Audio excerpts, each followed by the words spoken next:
Donald Trump a déployé la garde nationale contre l'avis du gouverneur de Californie. C'est du jamais vu depuis 60 ans. Y avait-il une réelle menace? Peut-être que la décision n'était que politique. La ville de Californie a engagé des poursuites contre l'administration Trump pour avoir fédéralisé la garde nationale, une démarche qui remet en question les décisions fédérales en matière de sécurité publique. Cette action juridique s'inscrit dans un contexte où les tensions entre les gouvernements d'État et fédéral se sont intensifiées.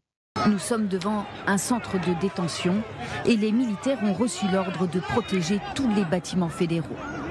Mais la crainte, comme l'explique la maire de Los Angeles, c'est une intervention en cas de débordement. J'espérais éviter cette situation. J'essayais d'inciter l'administration à comprendre que le déploiement de la garde nationale à Los Angeles créerait un sentiment d'insécurité. C'est la dernière chose dont notre ville a besoin. Des milliers de manifestants se sont rassemblés pour exprimer leur soutien aux immigrants détenus, entraînant une forte présence policière dans la zone. Les forces de l'ordre, en réponse à cet afflux, s'efforcent de maintenir les routes dégagées, mettant ainsi en lumière les enjeux sûreté et l'ordre public qui entourent ces manifestations. Face à la montée des tensions, les forces de l'ordre ont décrété une assemblée illégale, avertissant les manifestants de l'obligation de se disperser. Cet ultimatum souligne le pouvoir de contrôle des autorités et introduit une menace de détention pour ceux qui choisiraient de rester, exacerbant ainsi les craintes parmi les participants. Le procureur général de Californie, Rob Bonta, avance que le président a enfreint la Constitution en déployant les militaires sans l'accord préalable du gouverneur. Bonta insiste sur l'absence de toute forme de rébellion ou d'invasion, ce qui soulève des questions cruciales sur le respect des droits constitutionnels et l'autorité fédérale. Dans cette même veine, la professeure Jessica Levinson fait remarquer que les juges se montrent souvent réticents à contester les décisions présidentielles en matière de sécurité nationale. Cette tendance complique considérablement toute tentative de remise en question judiciaire des actions de déploiement militaire, illustrant ainsi un défi institutionnel majeur. Le gouverneur Newsom entre également dans la danse en contestant le déploiement des marines, déclarant que seuls 300 soldats sont réellement actifs sur le terrain, tandis que d'autres sont stationnés en attente de directives dans des installations fédérales. Ce point de vue met en lumière les disparités entre les représentations publiques et la réalité militaire. Alors que certains membres de la foule commencent à quitter les lieux, un nombre significatif choisit de rester, témoignant de leur ferme détermination à poursuivre la manifestation. La tension persiste, même si aucune confrontation directe ne semble éclater à ce moment-là, révélant l'état d'esprit résili des participants. Un incident isolé impliquant un pistolet à billes a été rapidement maîtrisé par les manifestants eux-mêmes, illustrant leur compréhension de la nécessité de maintenir l'ordre. Cet événement montre la conscience collective au sein de la foule, tout en soulignant l'importance de préserver la paix au sein de ce mouvement. Les manifestations s'articulent en grande partie autour du soutien à David Huerta, un leader syndical actuellement détenu. Ces rassemblements mettent en lumière la solidarité au sein de la communauté et le désir ardent de provoquer un changement significatif face aux injustices. Si certaines manifestations se déroulent dans un climat pacifique, des incidents de vandalisme, notamment des voitures incendiées et des graffitis, sont également à déplorer. Ces actes illustrent une frustration croissante au sein de la communauté, soulignant la complexité des émotions qui entourent ces événements. Les habitants, de leur côté, expriment leur douleur face à cette destruction, faisant valoir que de telles actions ne résolvent en rien les problèmes fondamentaux en jeu. Ils appellent à la paix et à une réflexion approfondie sur les causes sous-jacentes de ces troubles. Au-delà des manifestations, les opérations d'immigration se poursuivent à Los Angeles, suscitant des préoccupations quant à leur impact sur la communauté latino.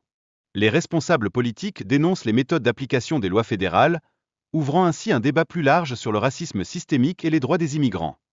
Des manifestations ont éclaté suite à des arrestations, déclenchant une vague de violence où des manifestants ont incendié des voitures et bloqué des autoroutes. La réaction des forces de l'ordre a été particulièrement intense, traduisant une escalade des tensions qui mérite une analyse approfondie. De plus, un photographe britannique a subi une chirurgie d'urgence après avoir été touché par un projectile non létal, ce qui illustre les dangers inhérents aux manifestations. Cet incident rappelle que, derrière les revendications politiques, il existe un risque physique pour ceux qui cherchent à documenter la réalité des événements. En parallèle, le gouverneur de Californie, Gavin Newsom, a exprimé sa critique envers Trump, l'accusant de contourner son autorité. Cette situation a conduit à un conflit ouvert entre l'État et le gouvernement fédéral, soulevant des questions sur la dynamique de pouvoir qui caractérise les relations entre les différents échelons du gouvernement. Dans ce contexte, la réponse de Newsom aux critiques a été de qualifier les suggestions d'arrestation comme une dérive autoritaire. Cette position met en lumière les enjeux politiques complexes en jeu, où la lutte pour le pouvoir dépasse les simples questions de sécurité. Il est à noter que les manifestations ont réellement débuté vendredi, en réaction à des opérations fédérales à Los Angeles. Cela illustre bien la montée des tensions entre les agents fédéraux et les manifestants, suggérant une polarisation croissante au sein de la société. Enfin, des milliers de personnes se sont rassemblées pacifiquement pour demander la libération d'un leader syndical, témoignant ainsi de l'impact des arrestations sur la communauté. Ce mouvement montre que, malgré l'escalade des tensions, un large soutien existe pour les droits et la justice, soulignant la puissance de la mobilisation collective. Les manifestants tentent de s'y opposer. Les autorités de Los Angeles leur demandent de ne pas tomber dans ce qu'ils appellent le piège d'intimidation du président américain. Et la police ne souhaite pas que la garde nationale intervienne. Nous avons d'excellents policiers dans le sud de la Californie qui travaillent ensemble en permanence. Nous disposons donc d'énormes capacités. Je dirais que nous ne sommes pas prêts à déployer la garde nationale tout de suite. Nous n'en sommes pas encore là. Une escalade dangereuse. Le président des États-Unis, qui mène une politique anti-immigration très restrictive, maintient la pression. Le sentiment de désespoir se fait ressentir à travers les voix de ceux qui appellent à l'action et à la justice. Ce cri du cœur reflète un besoin urgent de réforme au sein d'un système qui semble défaillant face à leurs aspirations. En effet, l'impact des violences subies par les manifestants est profondément troublant. Cette répression ciblée des individus qui aspirent à une vie meilleure soulève des interrogations sérieuses sur les valeurs fondamentales que prône le pays. De plus, les références à des événements marquants, tels que la guerre du Vietnam, mettent en évidence une continuité des luttes pour la justice et les droits humains aux États-Unis. Ces parallèles historiques révèlent non seulement la persistance de l'injustice, mais aussi la résilience des mouvements sociaux. Par ailleurs, l'expression de désaccord envers des figures politiques telles que Trump et Karen Bass se manifeste fréquemment. Cela souligne un sentiment généralisé de mécontentement, une remise en question du leadership actuel qui semble déconnecté des réalités vécues par le peuple. Les participants aux manifestations revendiquent leur droit à la rébellion, justifiant leur révolte comme une réponse légitime face aux injustices. Ce désir de changement radical est révélateur d'une colère sourde qui gronde depuis trop longtemps. Enfin, un appel à l'unité se fait entendre pour démanteler les structures de pouvoir perçues comme oppressives. Ce mouvement indique une volonté collective pour une transformation sociale, un engagement à bâtir un avenir où justice et égalité prévalent.